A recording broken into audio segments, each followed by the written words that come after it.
Entonces, damos por iniciada la sesión y es un honor para mí, compañeros del doctorado en Investigaciones Económicas y Sociales, presentarles al doctor Mateo Escobar Aguilar. Él es originario de Barcelona, España. También es de destacar que es licenciado en Filosofía y en Ciencias de la Educación, con la sección de Psicología, además de que él es doctor en Psicología. Ha sido profesor en la Universidad de Barcelona, ha sido profesor también en temas de neurociencia, de psiquiatría, de psicobiología. Destacablemente también ha sido profesor del Instituto de Neuroetología de la Universidad Veracruzana y ha trabajado con varias universidades mexicanas a través de la Agencia Española de Cooperación Internacional. El doctor Mateo tiene varias publicaciones, la mayoría de ellas enfocadas a la psicología y a la investigación. Cabe destacar que él también preside y es quien coordina a nivel estatal al PRONAIS. Y el motivo de invitarlo hoy y de tener el honor de contar con su presencia virtual en esta sesión es para que nos platique sobre qué es PRONAIS en referencia a la economía social, el origen, la actualidad y el destino. Casi no le pedí nada al doctor, pero sin más preámbulos y bueno, no narro su extenso currículum como debería, con tal de que darle la palabra a él. Le agradecemos mucho, mi querido amigo y gran profesionista, el doctor Mateo. Le cedo la palabra para que usted pueda dirigirse aquí a los compañeros del doctorado. Muchas gracias. Muchas gracias, doctor.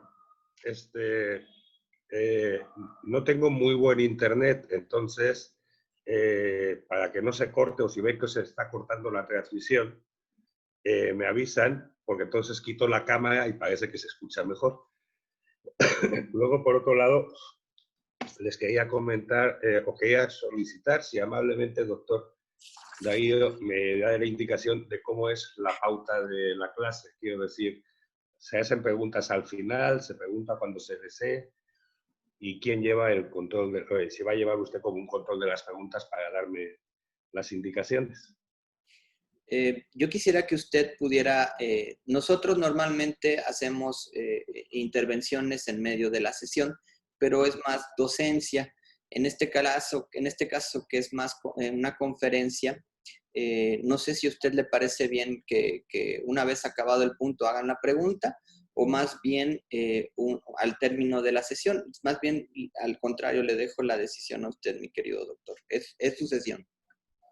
No, por mí, entonces, yo soy siempre docentemente, he tenido como la misma, digamos, la misma pauta siempre. Entonces, ahí en ese sentido, pues, cuando son sesiones así de este tipo, que no son tan, digamos, estrictamente formales o apegadas a un lineamiento docente, lo que yo hago es permitir que la gente pregunte en el momento que tenga cualquier tipo de pregunta, para ir orientando la plática, abundando en los temas que la gente presente más interés. Entonces, siempre preguntar en el momento que deseen, sin ningún tipo de problema. Sí, querido doctor. Muy bien. Perfecto. Pues vamos empezando entonces. Bien. Mi formación ya es como psicólogo. Soy licenciado en Filosofía y Ciencias de la Educación, sección Psicología, porque cuando yo estudié Psicología en la Universidad de Barcelona aún no había facultad de Psicología. Entonces es por eso que el conocimiento de Psicología está incluido en Filosofía. De hecho, tampoco había Pedagogía, por eso era Filosofía y Ciencias de la Educación. Entonces uno se titulaba o en Filosofía, o en Pedagogía, o en Psicología, pero como parte del programa de Filosofía. Y el doctorado ya es en Psicología porque sí, ya existía la Facultad de Psicología.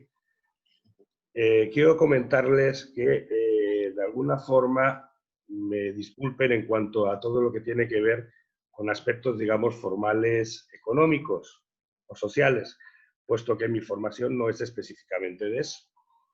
De alguna forma, con el doctor Dayo estamos haciendo muy buen tándem en el sentido de que mi llegada, de alguna forma, al terreno económico ha sido como muy indirecta. De hecho, mi doctorado en psicología es en primatología. Soy primatólogo. De hecho, doctores en primatología en España, si somos 20, seremos muchos. Porque en España, como ustedes saben, no hay monos. Así que no hay primates, por tanto, prácticamente es una carrera para unos cuantos locos. Entonces, en esa tesitura de trabajar en el ámbito de la primatología, me tocó conocer a uno de, bueno, mi director de tesis, de hecho, fue uno de los pioneros de las investigaciones de campo de primates en África. E incluso me tocó estar en África estudiando primates, un periodo corto. Entonces me tocó conocer a otro pionero de la primatología, que era profesor en la Universidad de Cambridge, en Inglaterra. Y este señor me tocó, pues vino para un homenaje que se le hizo a mi tutor de doctorado y me tocó a mí pasearlo por Barcelona. Entonces, en las pláticas que tuvimos, una cosa que decía era que para estudiar etología o ser investigador de etología, él creía que era muy importante no ser biólogo. Como que los biólogos, al estudiar la etología, eran muy cuadrados. Quienes hacían las principales aportaciones era gente que no era biólogo. De hecho, la etología en España está más vinculada a psicología, no a biología. Entonces, a mí con la cuestión económica me pasa un poco lo mismo. Entonces, por eso me apoyo mucho en el doctor Daío, es un amplio conocedor del tema, pero con una perspectiva que es indirecta en mi caso. De hecho, yo llegué a México a dar clases, como dijo el doctor, en el Instituto de Neuroetología. Y en ese Instituto de Neuroetología generé toda una línea de campo de estudio de monos aulladores, aquí en la región de los Tuzlas, es donde estoy hablándoles. Pero, pues al estudiar los primates, me di cuenta de los problemas ambientales, de los problemas sociales, y ahí fue donde me fui metiendo dentro de la cuestión productiva. De hecho, me tocó participar en la conformación de la cooperativa más grande que iba a haber aquí en los Tuzlas. Eran cerca de 5.000 socios. Y luego, pues, los típicos problemas, digamos, sociales mexicanos de la corrupción y demás, y el presidente que veía cómo robarse el dinero más que distribuirlo, pues acabó en una quiebra esa cooperativa. Pero ella, de hecho, ya empecé a entrar dentro del ámbito de la cuestión productiva, que es un poco el enfoque que les voy a dar ahorita en la plática. De hecho, ¿cómo les diría?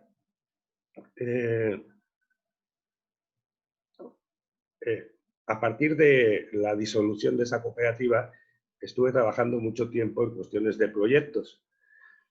Y de hecho, mi esposa y yo, en el año 2005, fuimos los que elaboramos el primer estudio o el primer proyecto de pago de servicios ambientales por conservación de la biodiversidad que se ejerció en Veracruz. De hecho, fue aquí en Catemaco, donde resido. Y de alguna forma, digamos que tengo un conocimiento más o menos empírico acerca de las cosas que les voy a hablar. Bien, PRONAES son las siglas de la Promotora Nacional de Economía Solidaria. Esta organización como tal es de carácter, como ya indica su nombre, nacional, y como tal existe desde el año 2019, o sea, desde el año pasado. Propiamente el registro del nombre y demás se hizo y la protocolización del acta se hizo en enero del año pasado. Sin embargo, la economía solidaria o el modelo, digamos, de economía solidaria que propone PRONAES radica de mucho tiempo atrás, del 2004. Y quien lo funda es nuestro actual director estatal, que es el presbítero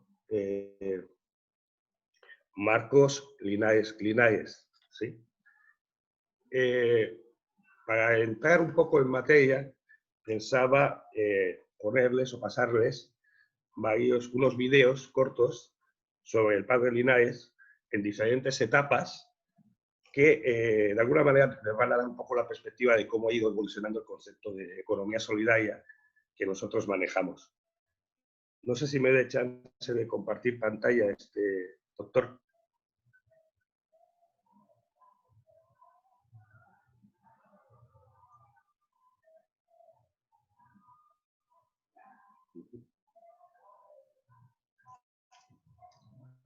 ¿Ya puedo compartir?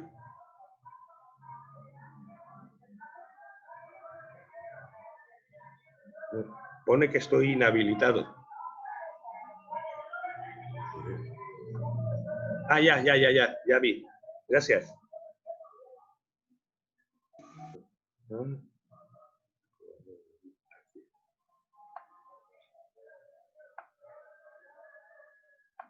Bien, ahí va el primero. ¿Sí se ve?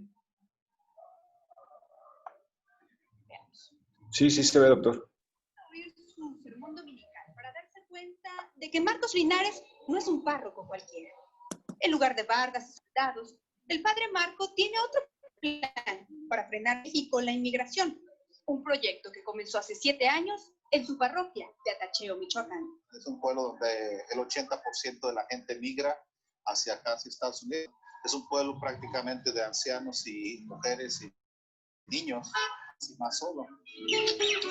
Los pobladores de Tacheo subsisten hoy de la cría de pavos, de 1,500 cabras, sus majestuosos invernaderos y esta simpática fábrica de bocinas. Y a partir de que llegó el padre Marcos, hubo más oportunidades hacia nosotros las mujeres, ya sea aquí, o sea en la acústica, o sea en los invernaderos. Pero gracias a Dios, Dios nos lo trajo aquí para que nosotros pudiéramos tener trabajo y ya no estar pensando en irnos a otros lados y estar más cerca de las familias.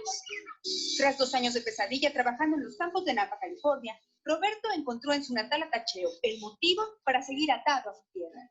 Rafael, su primo, asegura que jamás pensarán en regresar al norte. Como no tenemos papeles para ir, a la hora de la pasada es cuando nos va algo mal.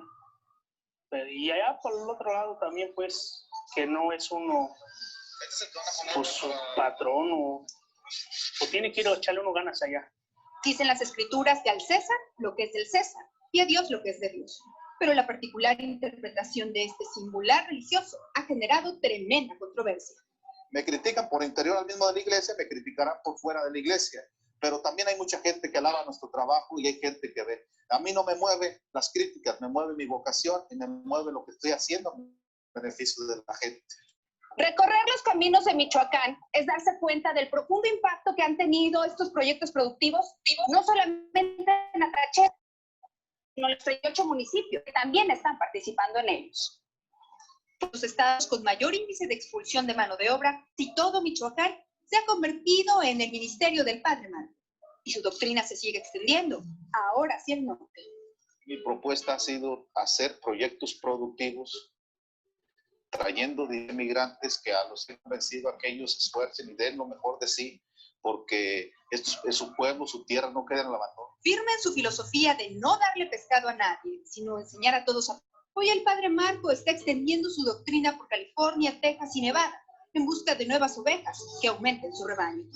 En Atacheo, México, Guadalupe Vicón, Al Rojo Vivo. Qué enseñanza más linda. Bueno, muchos...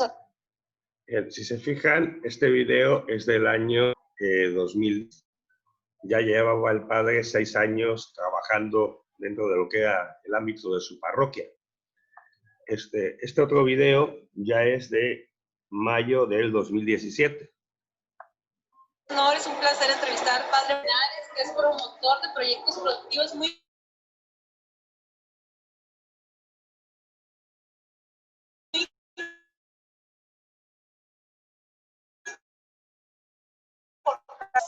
con ¿cuáles?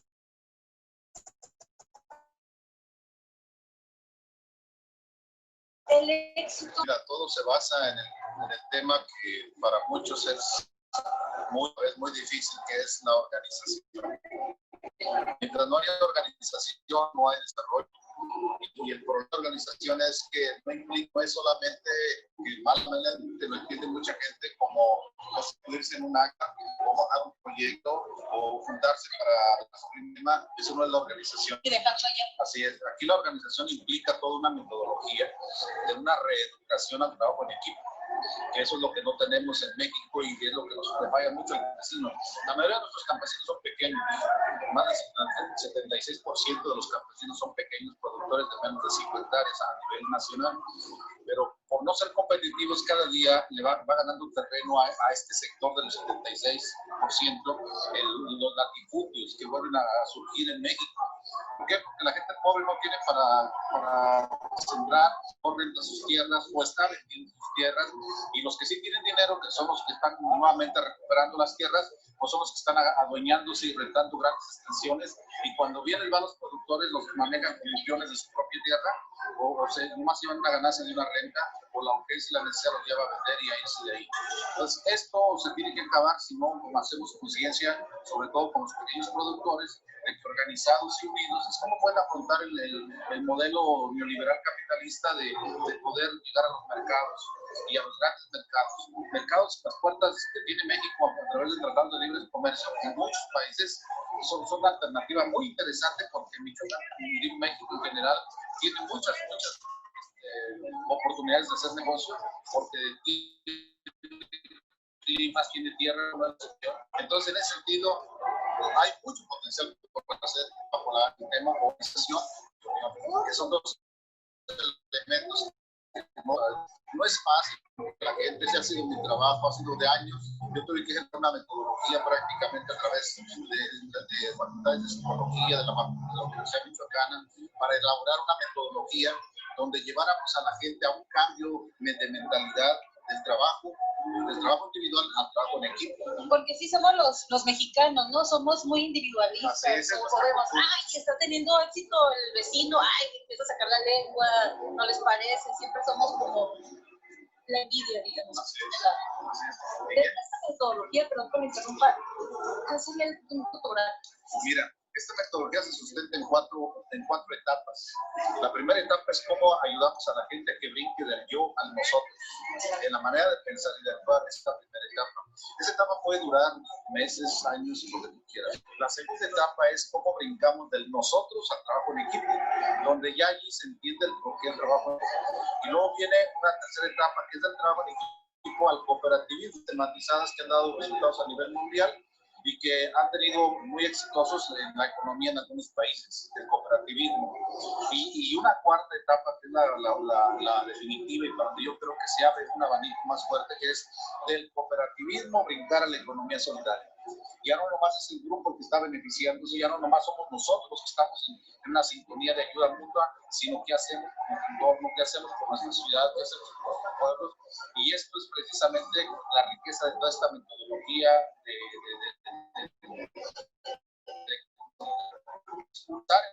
más pobres, los productores que son pequeñitos, pensar en el deterioro ecológico que estamos haciendo y el daño que estamos haciendo a nuestra naturaleza, pensar en productos orgánicos, productos que den, no sean para la misma sociedad, porque ahorita hay mucha contaminación de productos con tantas químicas que somos esclavos, no nomás por el campo, sino también hasta por la medicina. Entonces, es un abanico muy grande. Todo este tema de la economía solidaria es un tema tan hermoso que nos va a ayudar a hacer cambios de paradigmas y hacer cambios radicales en las formas de ser, de actuar y de pensar. Padre, se lo pedimos, por favor, en Informativo Salivarca, un mensaje para nuestros amigos productores. No más que tengan en cuenta que nos ha plantado a cada uno de nosotros y que tenemos que dar fruto donde Dios nos plantó. Pero el fruto no está. Él nos marcó una metodología que se llama que seamos una familia, que seamos hermanos. Y la hermandad no es nomás para ir al templo y sobarnos ahí y darnos la paz, sino trabajar juntos y ayudarnos los unos a nosotros donde quiera que estemos. Si no, no va a funcionar, no vamos a entender el cristianismo. Ese es uno no. Bien. Como ven, ya hay ciertos cambios y ahorita les voy a poner un tercer video más corto, que este es del año pasado, junio del año pasado. de la Promotora Nacional de Economía Solidaria.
No se escucha, mi querido doctor Mateo.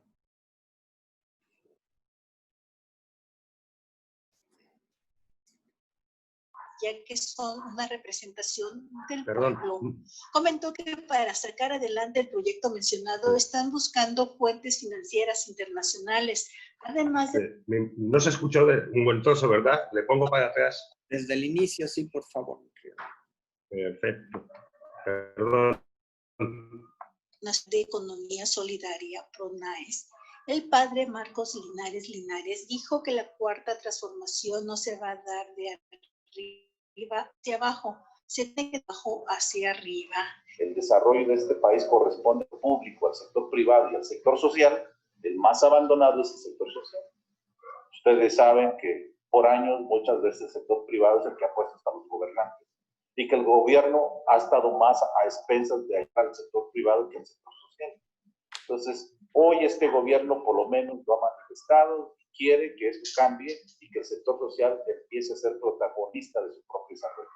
Señaló que cuentan con un equipo nacional interdisciplinario con 32 equipos estatales, los cuales se dividen en regiones de acuerdo a las circunstancias y necesidades geográficas que tengan cada estado para llegar a las comunidades y municipios. La metodología para desarrollar el tejido social son dos acciones concretas. Una son la formación de consejos comunitarios solidarios.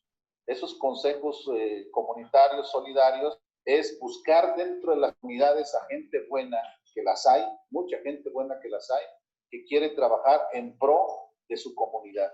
Y con la ayuda de nosotros, de esta estructura que tenemos, queremos que ellos se conviertan en protagonistas de su propio desarrollo. Aclaró que la organización no es del gobierno, trabajan con ellos si es que quieren laborar con una representación del pueblo. Comentó que para sacar adelante el proyecto mencionado están buscando fuentes financieras internacionales, además de los programas que tiene el gobierno destinado a esos sectores. Hay gente que no merece que le ayude. Si es un flojo, ¿cómo le puedes ayudar? Vicioso, ¿cómo le puedes ayudar dándole una beca? ¿Sí? Entonces tenemos que, esa es parte también de la función. Entonces, por un lado enlazamos programas del gobierno y por otro lado estamos buscando fuentes financieras. Ahorita, en este momento, hay muchos países que están volteando a ver a México y que quieren invertir en México, sobre todo gentes que quieren para comer. Corea, China, Alemania, los mismos Estados Unidos. Indicó que tiene de varias financieras por más de $400 millones para desarrollar varios proyectos estratégicos en el país. Dinero hay mucho en el mundo. ¿Cómo sacarle? Cuando llegue, ese va a ser el gran reto también que tenemos. Por eso tenemos un especialista que se va a dedicar a eso. Pues por un lado es la fuente del gobierno y por otro lado es la fuente que nosotros podemos buscar en estas otras alternativas.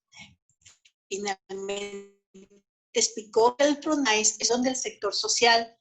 Su identidad jurídica es privada. Son un grupo de profesionistas interdisciplinarios a nivel nacional que se conjuntan en cada estado para trabajar y desarrollar el tejido social en México.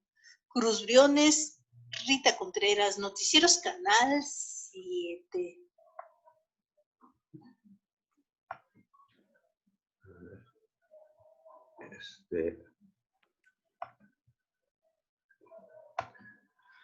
Como ven, hay toda una evolución de una forma más empírica, que por principio, hasta ya una sistematización, que es el punto en el que estamos ahorita, que de hecho todavía está en un proceso de construcción, de alguna forma.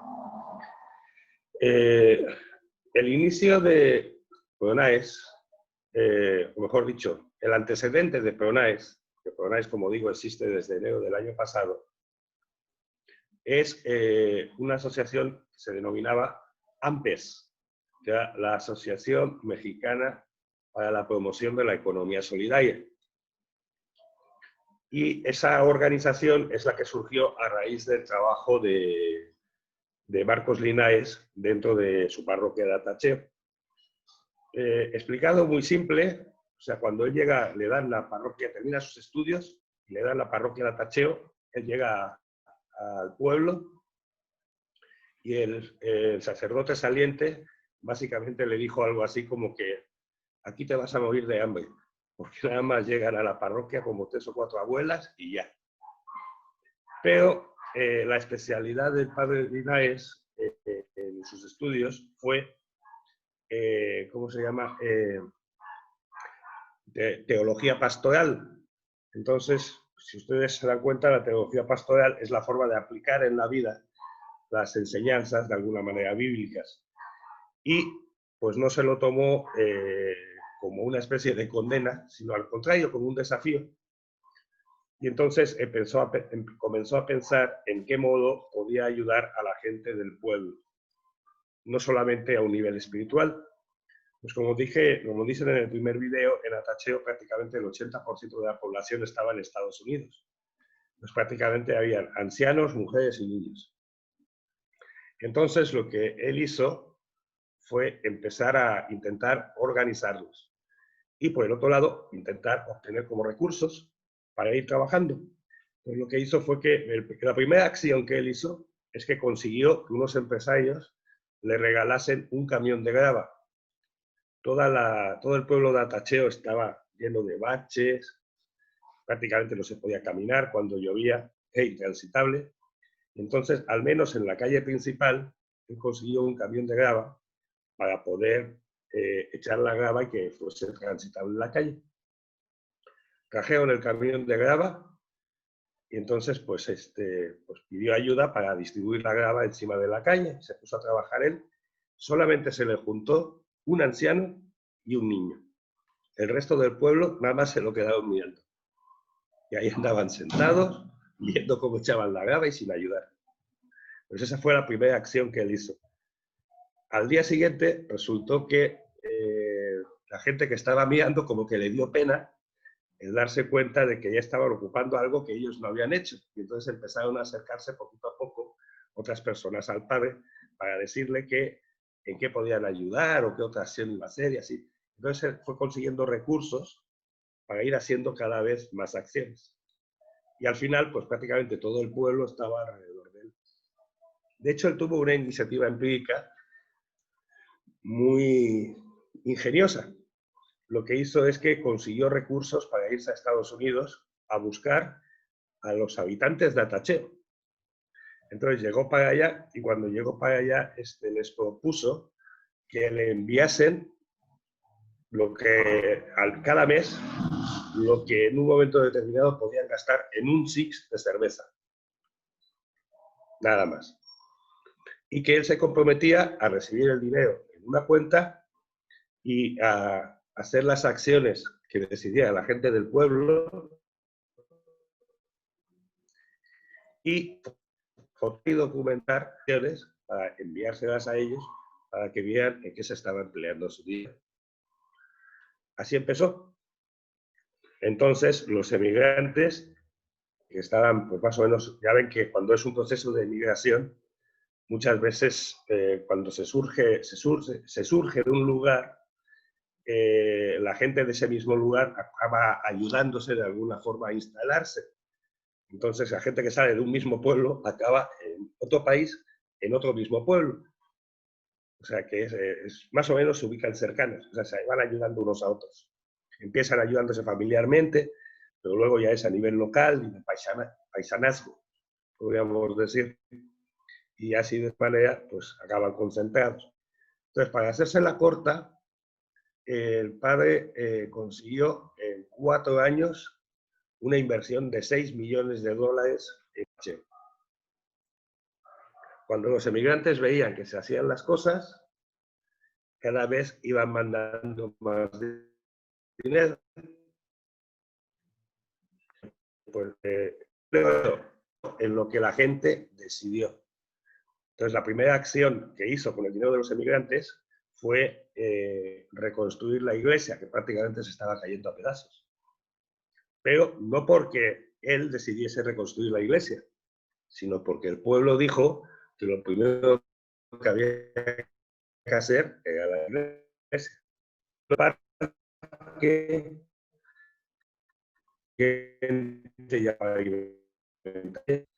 y así fue. 4 años, ya estaba irreconocible por la inversión de la propia gente de Atache.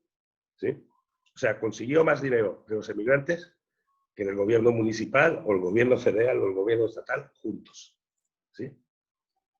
Entonces ahí el padre de Linares ya empezó a generar AMPES. En el 2010, cuando fue hecho el video que vimos en primer lugar, estaba ya incidiendo en 34 municipios. En el 2011 ya estaba incidiendo en 90 municipios. Entonces, ¿cómo medimos la incidencia? La incidencia la medimos a través de la construcción de empresas solidarias. Entonces, el padre ya tenía empresas solidarias en 100 municipios, en el año 2011. ¿Sí?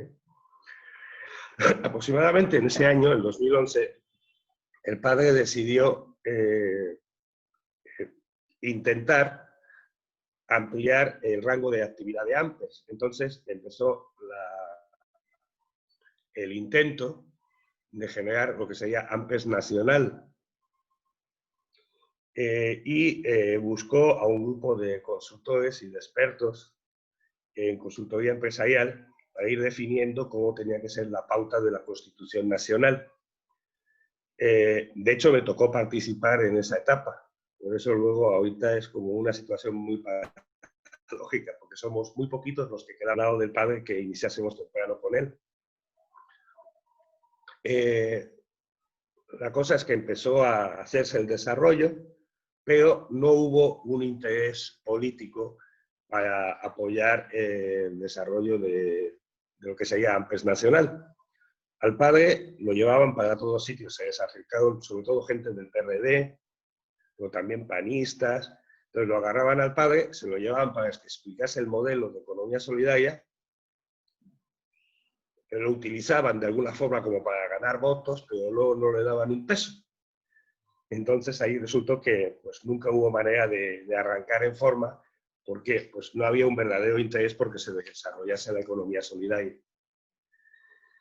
Y es hasta el año 2018, cuando gana Obrador las elecciones, que hay un interés directo del gobierno por el fomento de la economía solidaria.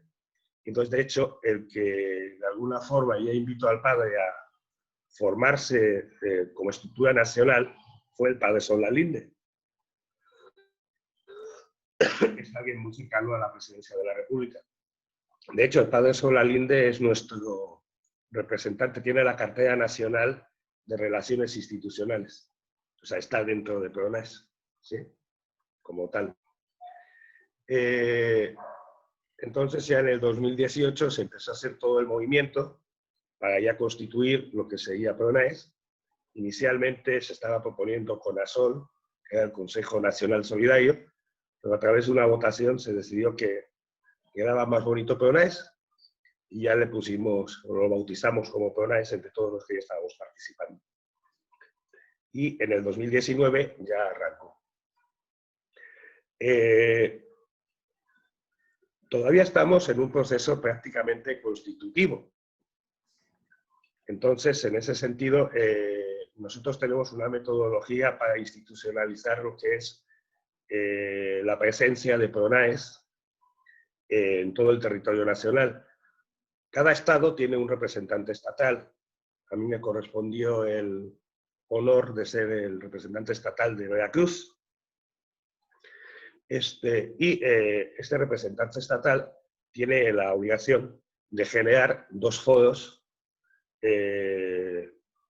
abiertos de alguna forma al público para dar pie a la constitución de la estructura estatal.